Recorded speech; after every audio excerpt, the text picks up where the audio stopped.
ما بعد قال الله تبارك وتعالى أعوذ بالله من الشيطان الرجيم بسم الله الرحمن الرحيم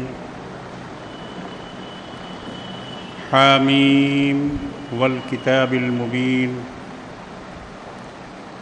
إنا أنزلناه في ليلة مباركة فيها يفرق كل أمر حكيم أمرا من عندنا إنا كنا مرسلين صدق الله العظيم۔ 2 ہفتے کی غیر حاضری کے بعد اللہ نے پھر ایک بار موقع دیا کہ آپ حضرات کے سامنے حاضر ہو کر کچھ عرض کر سکوں۔ بیان کا جو سلسلہ چلا آ رہا تھا، اب وہ سلسلہ انشاءاللہ اللہ نے چاہا تو رمضان کے بعد سے شروع ہوگا، اور ابھی فوری طور پر جو ضرورت ہے کہ کل شعبان کی 14ویں تاریخ ہے اور 15ویں کی شب ہے۔ اس میں ہندوستان، پاکستان، بنگلہ دیش، گویا بر صغیر کے مسلمان ایک تہوار مناتے ہیں۔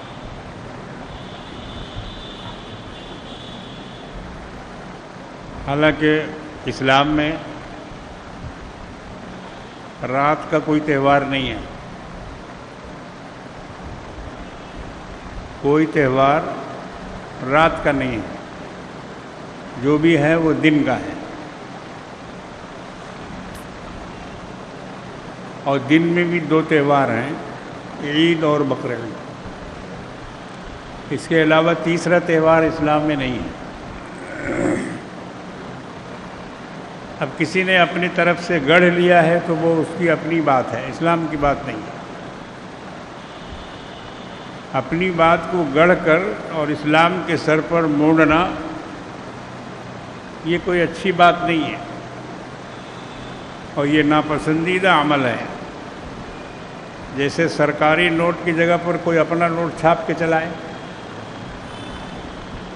تو جعلی ہے، پکڑا جائے گا، جیل ہوگی، سزا ہوگی۔ اسی طرح جعلی مذہب، جعلی عمل، جعلی عبادت، بناوٹی چیزیں، یہ تو نہ تو اللہ کے ہاں مقبول ہے اور نہ حبیب خدا جناب محمد رسول اللہ صلی اللہ علیہ وسلم کی بارگاہ میں مقبول۔ کل اسی طرح کا ایک تہوار منایا جائے گا۔ سمجھانے والے ہمیشہ سمجھاتے رہے ہیں، بتانے والے برابر بتاتے رہے ہیں۔ ایسا نہیں ہے کہ لوگوں کو گمراہ ہونے کے لیے چھوڑ دیا گیا ہے۔ یہ علماء اکرام کی ذمہ داری ہے کہ وہ مسلمانوں کو گمراہیوں سے بچائیں۔ جو شریعت کا عمل ہے، جو شریعت کا راستہ ہے، جو اللہ کے حبیب اور ان کے صحابہ کا راستہ ہے، وہ بتایا جائے۔ اس کے علاوہ جتنے بھی طریقے ہیں، جتنے بھی رسوم ہیں، رواج ہیں، ان سبوں سے لوگوں کو بیدار اور ہوشیار کیا جائے کہ وہ ان کے چکر میں نہ پڑیں۔ اب مثال کے طور پر یہ شب برات، اس کو لیلۃ القدر کے مقابلے میں لیلۃ القدر کی اہمیت کو گھٹانے کے لیے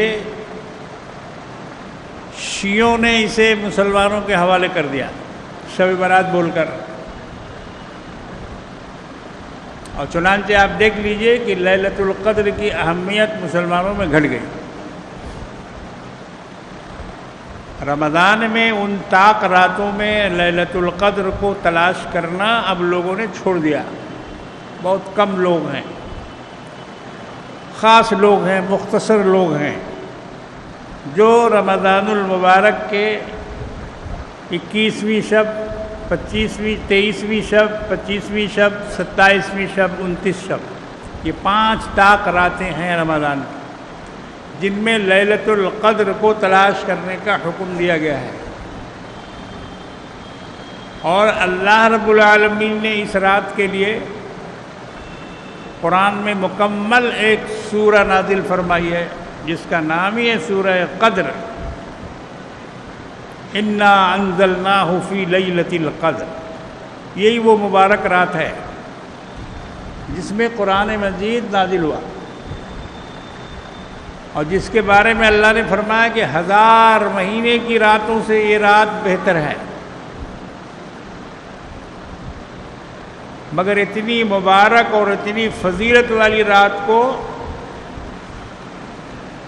ایک الگ سے ایک رات نکال کر اور اس رات کی اہمیت کو گھٹا دیا۔ اب لوگ شب قدر میں نہیں جاگتے، جبکہ اللہ کے رسول خود بھی جاگتے تھے اور گھر والوں کو بھی جگاتے تھے اس رات میں۔ 27 کی رات، 25 کی رات، 23 کی رات، 21 کی رات، 29ویں رات، یہ 5 شب قدر ہیں، 5 راتیں ہیں جن میں لیلۃ القدر کو تلاش کرنے کا حکم دیا گیا۔ اللہ کے رسول نے فرمایا کہ تلاش کرو،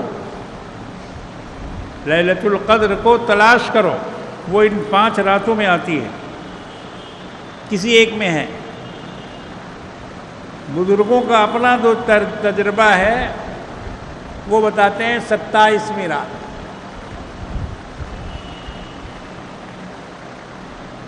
وہ بتاتے ہیں کہ 27ویں رات کو اکثر شب قدر پائی گئی۔ اس رات کی فضیلت میں اللہ فرماتے ہیں کہ جبریل اترتے ہیں، جبریل نازل ہوتے ہیں فرشتوں کے ساتھ، اکیلے نہیں، بہت سارے فرشتے ان کے ساتھ رہتے ہیں۔ الگ الگ اللہ نے ذکر کیا دونوں کا، تنزل الملائکۃ والروح، فرشتے اور روح۔ روح سے مراد روح الامین، روح سے مراد روح الامین، جبریل امین۔ تو فرشتوں کا الگ سے تذکرہ کیا اور جبریل کا الگ سے تذکرہ کیا۔ معلوم یہ ہوا کہ جبریل ایک بہت بڑی جماعت لے کے آتے ہیں، اس رات کو نازل ہوتے ہیں زمین پر، اور اہل ایمان سے، نماز پڑھنے والوں سے، عبادت کرنے والوں سے، ذکر کرنے والوں سے، جاگتے رہنے والوں سے مصافحہ کرتے ہیں، ان سے ملتے ہیں، ان کو مبارکباد دیتے ہیں۔ مگر چونکہ یہ دنیا عالم اسباب ہے، یہاں غیب کی باتوں کو چھپا کے رکھا گیا ہے۔ اگر غیب کو ظاہر کر دیا جائے تب تو سب مسلمان ہو جائیں دنیا میں، کوئی بھی بے ایمان نہ رہے۔ تو غیب کو اسی لیے غیب کہتے ہیں اور اس کو پوشیدہ رکھا جاتا ہے، جنت کو، دوزخ کو، عذاب قبر کو، موت کے وقت فرشتوں کی آمد کو، کندھوں کے فرشتوں کو، یہ سب چھپا کے رکھا گیا ہے موجود۔ اس پر ایمان رکھنا چاہیے، اس پر ایمان رکھنا چاہیے کہ ہے، ہم دیکھ نہیں پاتے ہیں، ہماری آنکھ اس قابل نہیں ہے، ہماری آنکھ میں وہ طاقت نہیں ہے، ہمارے شعور کے اندر وہ بیداری نہیں ہے۔ ہاں، یہ شعور بیدار ہوگا، کب ہوگا؟ جب یہ آنکھ بند ہو جائے گی، تب دیکھیں گے۔ اس کھلی آنکھ سے نہیں دیکھ سکتے، بند آنکھ سے دیکھیں گے۔ جب آنکھ بند ہوگی تب دیکھیں گے، فرشتوں کو بھی دیکھیں گے، ملک الموت کو بھی دیکھیں گے، جنت کو بھی دیکھیں گے، دوزخ کو بھی دیکھیں گے، اللہ فرماتے ہیں الہاکم التکاثر حتی زرتم المقابر، گمراہی میں پڑے ہوئے ہو، دھوکے میں پڑے ہوئے ہو، تم کو تمہاری مال کی کثرت، اولاد کی کثرت، ٹھاٹ باٹ، عیش و عشرت اس نے دھوکے میں ڈال رکھا ہے. یہ دھوکہ تمہارا ختم ہو جائے گا کب؟ حتی زرتم المقابر، جب تم اپنی قبر کی زیارت کر لو گے. جب تم کو تمہاری قبر نظر آ جائے گی، جب جا کے قبر میں ڈال دیا جائے گا، آنکھ اس وقت کھلے گی، روح دوبارہ ڈالی جائے گی، اندھیرا نظر آئے گا، سانس میں گھٹن معلوم ہوگی، کافور اور کفن کی خوشبو ناک میں جائے گی، چاروں طرف ادھر ادھر دیکھو گے، کہاں ہے میرا گھر، کہاں ہے میرے لوگ، کہاں گئی بیوی، کہاں گئی بچے، کہاں گئے. لیکن معلوم ہو جائے گا کہ آج تو ہم مر گئے. اس وقت پتہ چلے گا کہ اب تو ہم دنیا میں نہیں رہے، ہم تو اب قبر میں ڈال دیے گئے. اور فرشتے اسی وقت ظاہر ہو جائیں گے سوال و جواب کرنے کے لیے کہ کس کو ڈھونڈ رہا ہے. جس کو تو ڈھونڈ رہا ہے اسے تو چھوڑ آیا دنیا میں، اب اس میں سے کوئی بھی نہیں ہے تیرے ساتھ، اب تو ہم ہی ہیں جو تجھ سے سوال کرنے آئے ہیں. تو میرے بھائیوں، لیلۃ القدر میں فرشتوں کا نزول ہوتا ہے اور وہ مومنوں سے ملاقات کرتے ہیں، مصافحہ کرتے ہیں، ان کو جنت کی بشارت دیتے ہیں. اور یہ سلسلہ چلتا رہتا ہے. سلام ہی حتی مطلع الفجر، یہاں تک کہ صبح ہو جائے، صبح طلوع ہو جائے، اس وقت تک یہ سلسلہ جاری رہتا ہے. تو وہ شب قدر جو رمضان کی تھی، جسے لیلۃ القدر اللہ نے قرآن میں کہا ہے انا انزلناہ فی لیلۃ القدر، اسی کا تذکرہ اس آیت مبارکہ میں ہے جس کو اللہ نے لیلۃ المبارکہ فرمایا. جس آیت کریمہ کی میں نے تلاوت کی اس میں اللہ رب العالمین نے اسی شب قدر کو جو رمضان والی ہے، الگ سے یہ رات نہیں ہے، شب قدر دو نہیں ہے. یہ دھوکہ ہوتا ہے لوگوں کو اکثر. 15ویں شعبان کی فضیلت الگ ہے، اس کو حدیث میں لیلۃ نصف شعبان کہا گیا ہے، اس کی فضیلت الگ ہے. شب برات کی حقیقت ہے، جو یہ کہتا ہے کہ شب برات کی کوئی حقیقت نہیں ہے وہ غلط بولتا ہے. شب برات کی حقیقت ہے، حدیثوں سے اس کی فضیلت ثابت ہے، اس رات میں عبادت ثابت ہے، قبرستان جانا ثابت ہے، 15ویں کو روزہ رکھنا ثابت ہے. اور یہ علمی بحث ہے علماء کے درمیان، عوام کو اس میں نہیں پڑھنا چاہیے. عوام کو دیکھنا چاہیے کہ ہمارے علماء اس بارے میں کیا کہتے ہیں، ان کا رویہ کیا ہے، ان کا حکم کیا ہے، ان کے فتوے کیا ہیں، ان کا عمل کیا ہے. عوام کو یہ دیکھنا چاہیے. آج کل واٹس ایپ کے ذریعے اور سوشل میڈیا کے ذریعے سے اس قدر بکھیڑے پھیلا دیے گئے ہیں، اور اتنے مولوی مولانا بڑا بڑا پگڑا اور ٹوپی لگا کر کے، اور ان کی جو تقریریں ہو رہی ہیں اور ان کی جو دلیلیں ہیں، سامنے 10 کتاب رکھ کر کے حدیث پڑھ رہے ہیں، قرآن پڑھ رہے ہیں، یہ سوال وہ جواب، یہ مناظرہ وہ، یہ ایک بہت بڑا فتنہ ہے. یاد رکھیے، ڈگمگا جائے گا ایمان. اگر خالی واٹس ایپ دیکھ کے آپ مومن بن جائیں گے اور کسی مسئلے کو سمجھ لیں گے تو یہ 12 برس تک مدرسوں میں جو پڑھایا جا رہا ہے یہ گھاس چھیلا جا رہا ہے.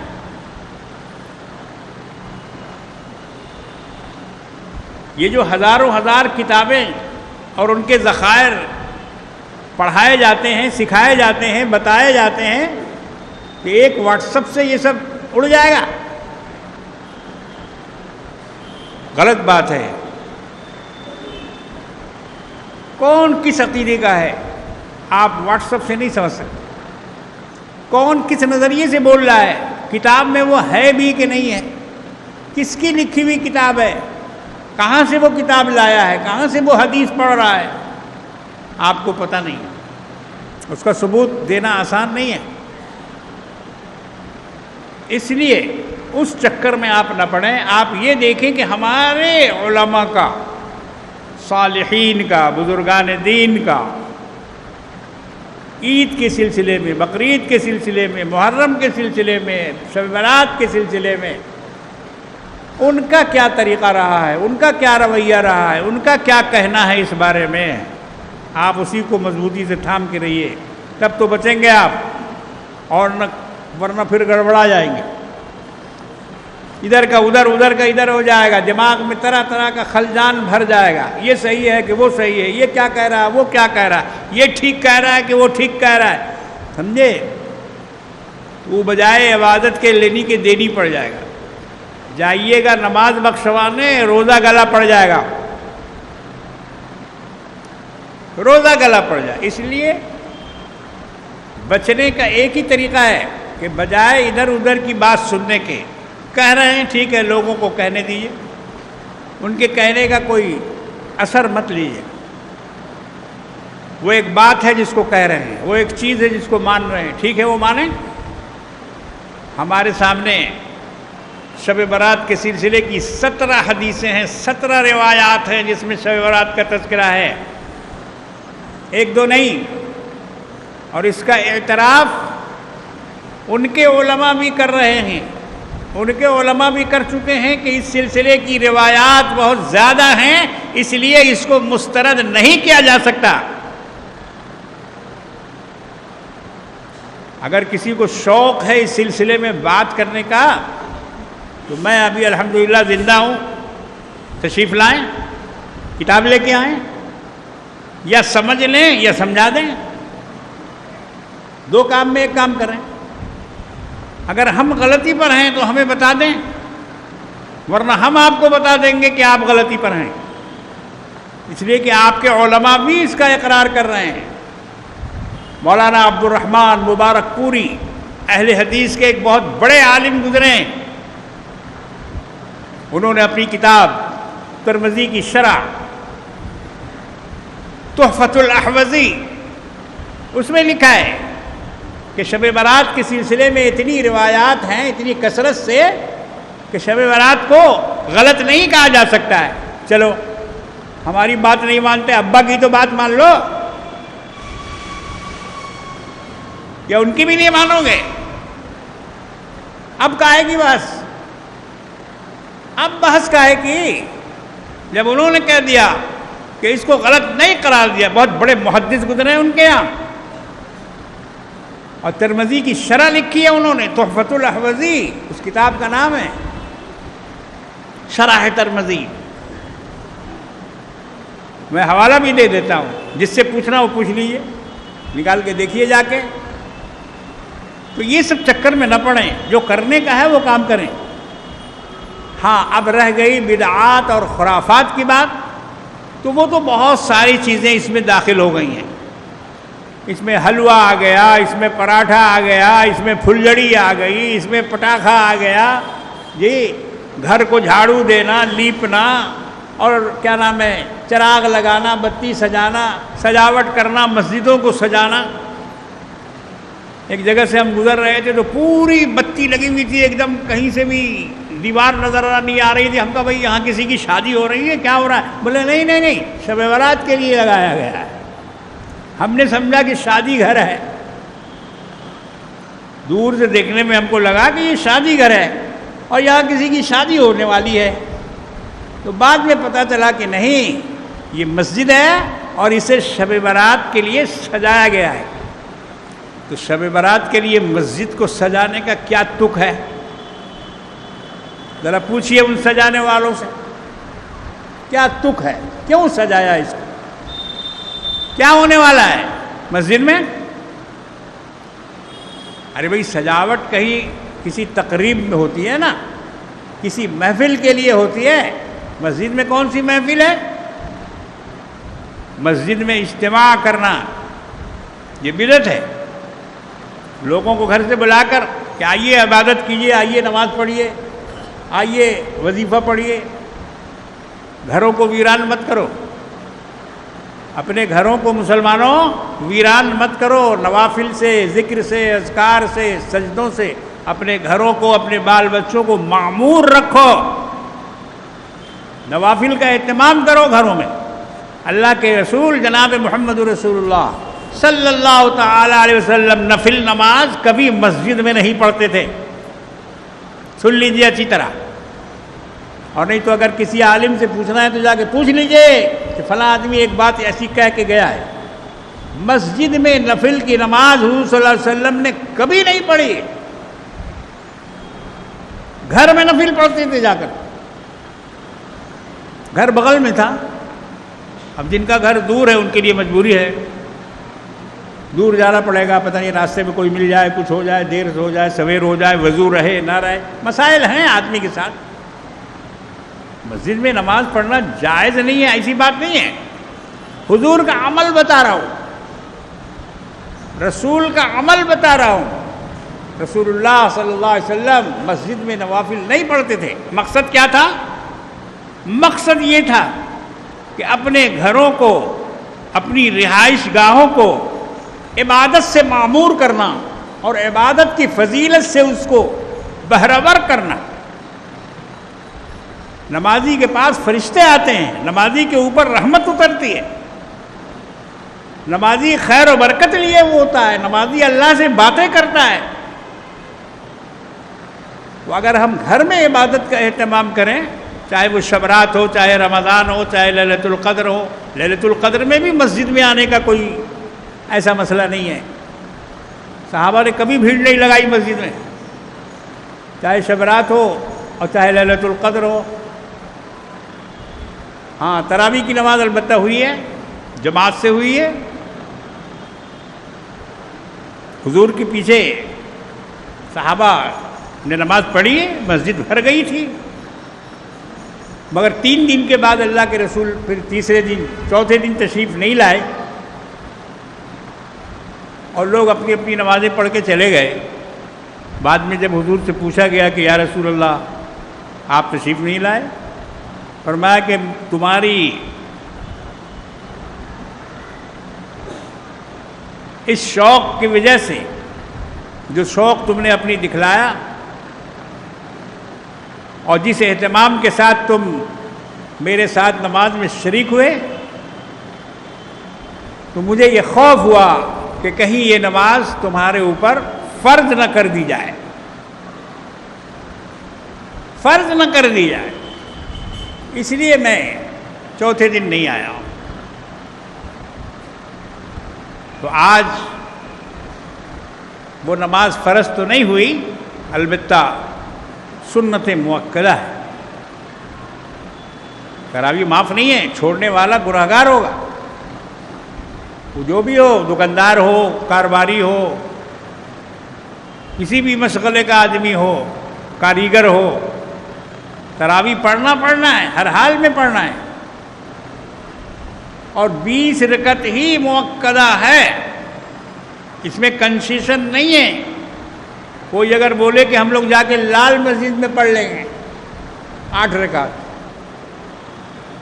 تو اس کے اوپر قرضہ رہ جائے گا 12 رکعت کا، 12 رکعت کا قرضہ اس کے اوپر رہ جائے گا۔ 8 رکعت تو ہو جائے گی، مگر 12 رکعت کا قرض دار ہو جائے گا وہ، اس لیے کہ 8 رکعت تراویح ہے ہی نہیں۔ ہم اپنی بات کہیں گے اور زور سے کہیں گے، دوسرے کیا کہتے ہیں کہنے دو، اگر ان کے پاس دلیل ہے تو یہ 20 والوں کے پاس کیا دلیل نہیں ہے؟ بلکہ ہم یہ کہتے ہیں الٹا کہ ان کے پاس دلیل نہیں ہے، ان کے پاس 8 رکعت تراویح کی دلیل نہیں ہے. وہ دکھا دیں، لفظ تراویح کو بھی وہ نہیں دکھا سکتے. تراویح ہے ہی نہیں. اور اگر حدیث پہ وہ عمل کرتے ہیں تو حدیث تو 3 دن کی ہے.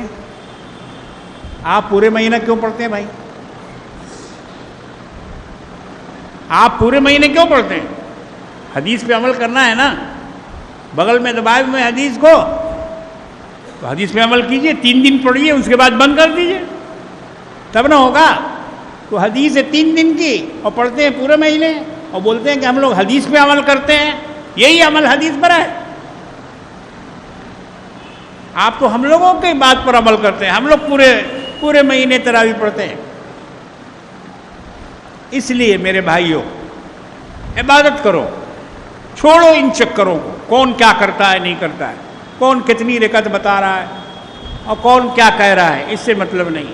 ایک رات ہے لیلۃ المبارکہ، قرآن میں اس کو لیلۃ المبارکہ کہا گیا ہے. حدیثوں میں اس کو لیلۃ من نصف شعبان کہا گیا ہے. نصف شعبان کی رات. محدثین نے اس پر باب قائم کیے ہیں. باب ما جاء فی لیلۃ نصف شعبان. امام ترمذی رحمۃ اللہ علیہ نے اپنی حدیث میں، ابن ماجہ نے اپنی حدیث میں باب باندھا ہے نصف شعبان کا. ایسی ہوائی بات نہیں ہے یہ. اگر ان کو حدیثیں نہیں ملی تو انہوں نے نصف شعبان کا باب کیسے باندھا؟ اور اس میں پھر وہ تمام حدیثیں لائے ہیں جو اس سلسلے کی ہیں. اس میں حدیث ہے، مضبوط دلیل کی حدیث ہے کہ اللہ تبارک و تعالی نصف شعبان کی رات کو آسمان دنیا پر نزول فرماتے ہیں. شب برات کی جو فضیلت ہے وہ ان حدیثوں کی وجہ سے ہے. آسمان دنیا پر بعد نماز مغرب کے وقت سے ہی اللہ رب العالمین اس دنیا کے قریب ہوتے ہیں، اس دنیا کے آسمان سے قریب ہوتے ہیں، نزول اجلال فرماتے ہیں. اور پکارنے والا پکارتا ہے، ندا دینے والا ندا دیتا ہے. ہے کوئی مجھ سے مانگنے والا کہ میں اس کو دوں؟ یہ اللہ کے رسول فرما رہے ہیں. ان حدیثوں کو کوئی کاٹ نہیں سکتا. مضبوط دلیل کی حدیث ہے ابن ماجہ شریف کی، جس میں امام ترمذی نے روایت کی ہے کہ اللہ رب العالمین آسمان دنیا پر نزول فرماتے ہیں اور فرشتہ پکارنے والا ندا دینے والا ندا دیتا ہے. کوئی بیمار جسے میں شفا عطا کروں؟ ہے کوئی قرض دار جسے میں قرض کے لیے آسانی کر دوں؟ ایک ایک چیزوں کا نام لے لے کر آسمان سے ندا دی جاتی ہے، آواز دی جاتی ہے، اور یہ سلسلہ صبح تک جاری رہتا ہے. تو ادھر تو پکارا جا رہا ہے اور ادھر ہم لوگ موٹر بائک پر ایک کی جگہ تین کی جگہ 4 سوار ہو کر بغیر ہیلمٹ کے، اور کلکتہ کے اس موڑ سے اس موڑ تک چکر لگاتے ہیں. کھانا پینا، ہوٹل کھلا ہوا ہے، رات بھر چل رہا ہے، کباب پراٹھا، شربت، لمکا، تھمس اپ، کھانا پینا کیا ہے؟ گویا ایک طرح کا تہوار ہے. اور ادھر پکارنے والا پکار رہا ہے کہ آؤ، کچھ مانگنا ہے، کچھ لینا ہے. سب سے بڑی بات، کملی والے آقا جناب محمد رسول اللہ صلی اللہ تعالی علیہ وسلم سے کسی نے پوچھا، یا رسول اللہ، شعبان کے مہینے میں آپ بہت زیادہ روزہ رکھتے ہیں، کیا بات ہے؟ حضور اکثر شعبان پورے مہینے روزہ رکھتے ہیں. رسول کو مانتے ہو؟ رسول کی محبت دل میں ہے؟ رسول کی اطاعت کرنے کی خواہش ہے، ان سے میدان حشر میں شفاعت کی امید ہے، تو رسول کے عمل کو سامنے رکھو۔ شعبان میں حضور کا عمل کیا تھا؟ اماں عائشہ صدیقہ رضی اللہ تعالی عنہ روایت فرماتی ہیں کہ حضور نبی کریم صلی اللہ علیہ وسلم شعبان میں اکثر روزہ رکھا کرتے تھے، بلکہ کبھی کبھی تو شعبان کے روزے کو رمضان سے ملا دیتے تھے، لیکن امت کو منع فرمایا، امت کو منع فرمایا کہ 15 شعبان کے بعد تم لوگ روزے مت رکھا کرو۔ سبحان اللہ، رحمت للعالمین تھے، امت کی زحمت کا خیال کیا اور فرمایا کہ 15 شعبان جب گزر جائے تو اس کے بعد سے روزہ مت رکھو، بلکہ رمضان المبارک کے لیے اپنے کو تیار کرو۔ ایسا نہ ہو کہ شعبان کا روزہ رکھتے رکھتے تم کمزور ہو جاؤ اور رمضان کے روزے میں کمی آ جائے، اس میں کوتاہی پیدا ہو جائے، اس میں کوئی کسر ہو جائے۔ اس لیے اپنے آپ کو مضبوط کرو، رمضان کی تیاری کرو، اور شعبان کے نصف شعبان کے بعد حضور نے فرمایا کہ روزہ مت رکھو۔ لوگوں نے پوچھا کہ یا رسول اللہ آپ کیسے روزہ رہتے ہیں پھر پورے مہینے؟ فرمایا کہ میرا رب مجھ کو کھلاتا ہے پلاتا ہے، ربی ہوا یسقنی ویطعمنی، میرا رب مجھ کو کھلاتا ہے پلاتا ہے۔ میری نقل اس سلسلے میں مت کرو۔ کھلاتا پلاتا کا مطلب جنت سے کوئی دسترخوان نہیں آتا تھا، مرغا مسلم پلاؤ زردہ قورمہ قلیہ الگ سے نہیں آتا تھا ان کے لیے، بلکہ وہ روحانی رزق تھا، برداشت کی قوت، صبر کی طاقت، عبادت کی لذت، یہ ساری چیزیں تھیں اس میں یہ گلگلا پھلوڑی پیازو پکوڑی نہیں تھا جو اللہ ان کو کھلاتا پلاتا تھا آسمان سے، دنیاوی کوئی رزق نہیں تھا۔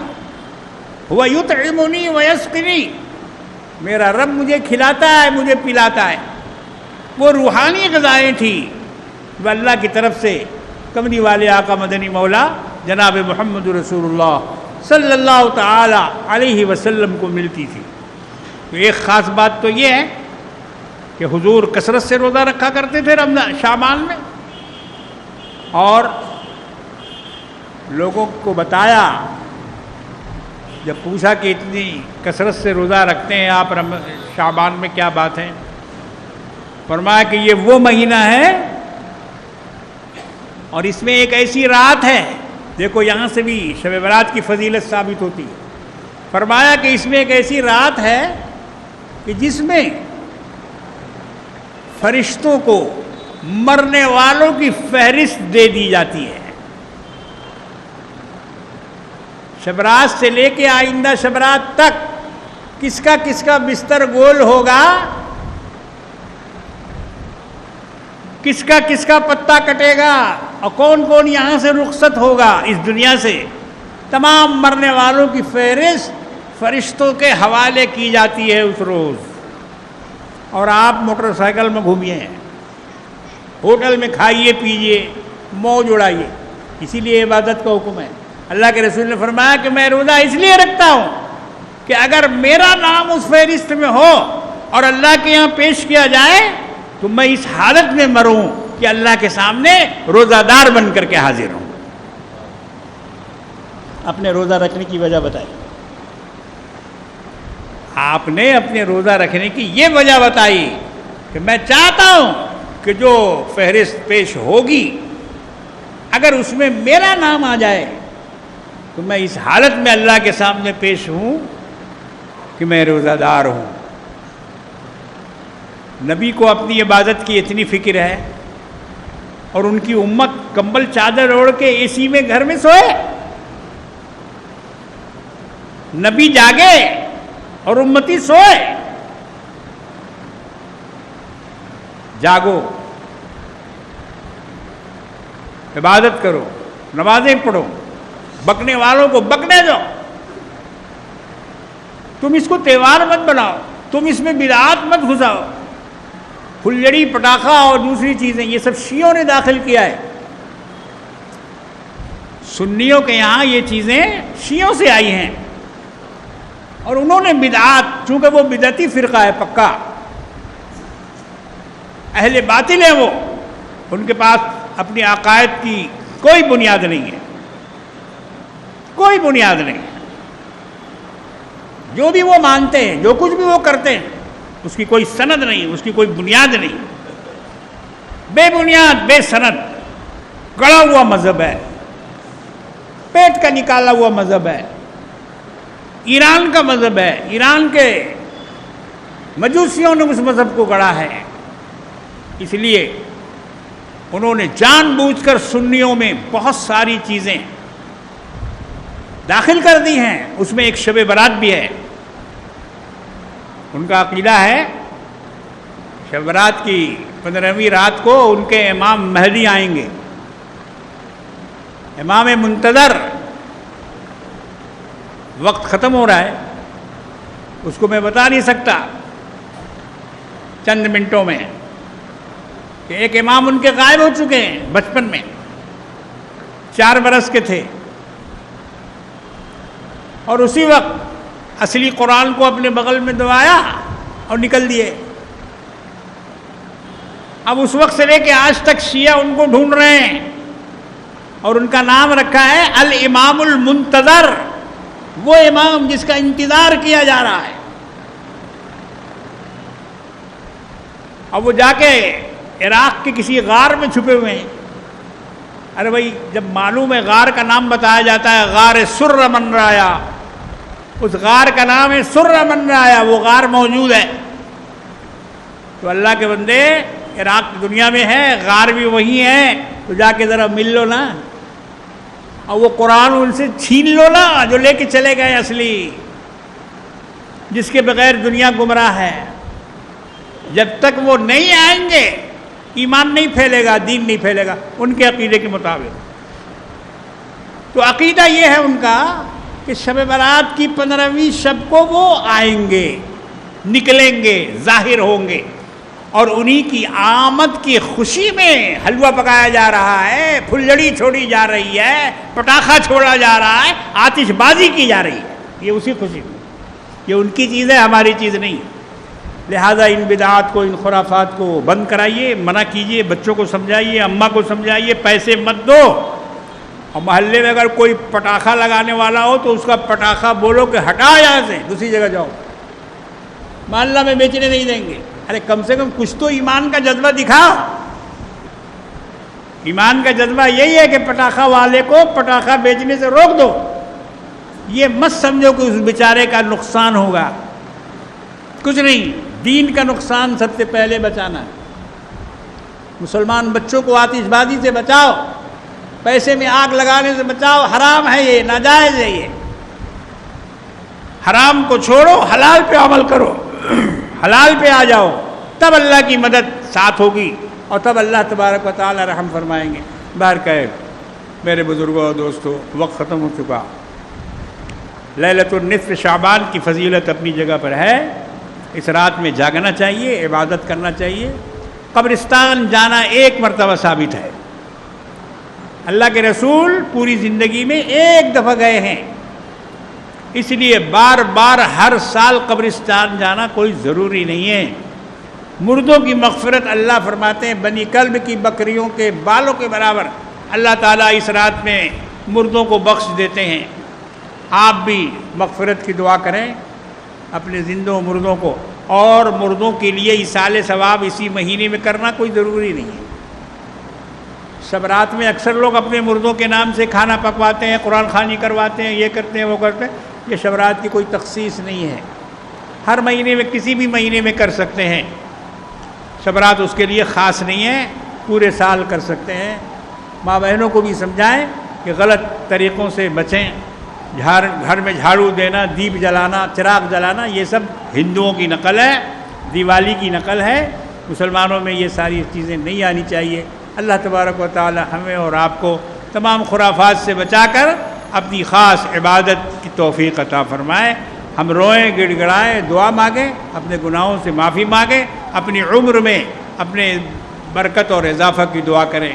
اس روز عمر لکھی جاتی ہے, کون کتنے دن زندہ رہے گا, کس کی وفات ہوگی, یہ سارا اس دن نوٹ کیا جاتا ہے. اللہ تبارک و تعالی ہم سب کو زندگی میں اضافہ عطا فرمائے اور حیات میں برکت عطا فرمائے. ربنا تقبل منا انک انت السمیع العلیم.